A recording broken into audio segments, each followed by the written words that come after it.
ஓம் சிவம். அன்பே சிவம். அனைத்தும் சிவம். முற்றும் சிவம். முடிவும் சிவம். முதலும் சிவம். என்றும் சிவம். எதிலும் சிவம். இயக்கம் சிவம்.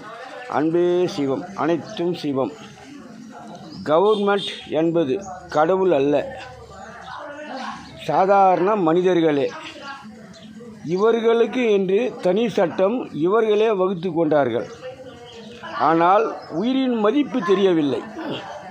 உயிரின் மதிப்பு தெரியாமல் இத்தனை காலம் நீங்கள் வாழ்ந்திருக்கலாம், இயக்கம் செய்திருக்கலாம், மக்களுக்கு நன்மை செய்தும் நன்மையும் தீமைகளும் கலந்து செய்திருக்கலாம். ஆனால் இன்று பூமியில் வேகமாக பசுமை காடுகளும் சாலை மரங்களும் கல் மலைகளும் பசுமை இடைவெளிகளும் வேகமாக அழிந்து வரும் சூழ்நிலையில் ஜீவராசிகளும் வேகமாக அழிந்து வரும் காலம் நெருங்கி கொண்டு இருப்பதனால் இனி தொடர்ந்து பிறப்பில் பிறந்து வரும் மனிதர்களுக்கு தேவையான இடைவெளி கிடையாது.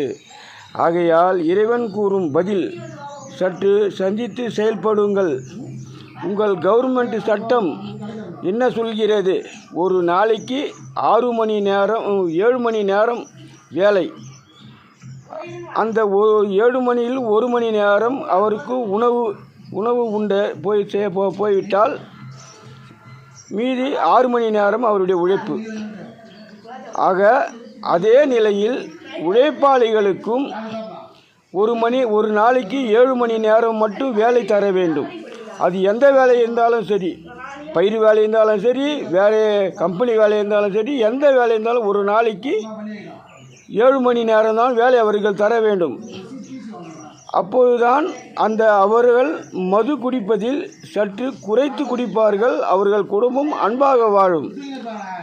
உங்கள் இச்சைக்கு நீங்களே மது தயாரிப்பது, நீங்களே அது சமூகத்தில் விற்பனை செய்வது, அதற்கேற்ற சட்டங்களை நீங்களே வகுத்து கொள்வது, அதற்கேற்ற தண்டனை குடிமக்களுக்கு தருவது, அந்த குடும்பம் எந்த சூழ்நிலையில் வாழ்கிறது என்று தெரியாது.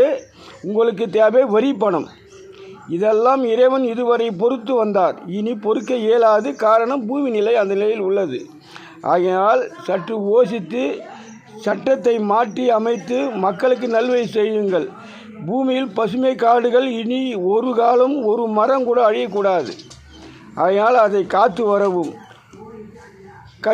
கட்சி பெயரை வைத்து மக்களை தூண்டச் செய்வது, மத பெயரை வச்சு தூண்டச் செய்வது, மொழி பெயரை வச்சு தூண்டப்படுவது, இதை போன்ற தீய குணங்களை அடியோடு ரத்து செய்து மக்களுக்கு என்ன செய்ய வேண்டும் என்பதை போஷித்து செயல்பட்டால் உங்களுக்கும் நன்மை, இன்ற பூமிக்கும் நன்மை, அனைத்து உயிர்களுக்கும் நன்மை. காரணம், உயிராய் பிறந்த இறைவன் இனி புதிய உலகத்தை உருவாக்க நெருங்கி கொண்டிருக்கிறது காலம். அதில் நீங்கள் சிக்கிக் கொண்டு தவிக்காதீர்கள். நீங்களும் தவறு செய்வது மனிதன் இயல்புதான். செய்தீர்கள், இனி மாற்றி அமையுங்கள். இல்லையே ஆபத்து உங்களுக்கு தான். இது உறுதி. ஓம் சிவம். அன்பே சிவம். அனைத்தும் சிவம்.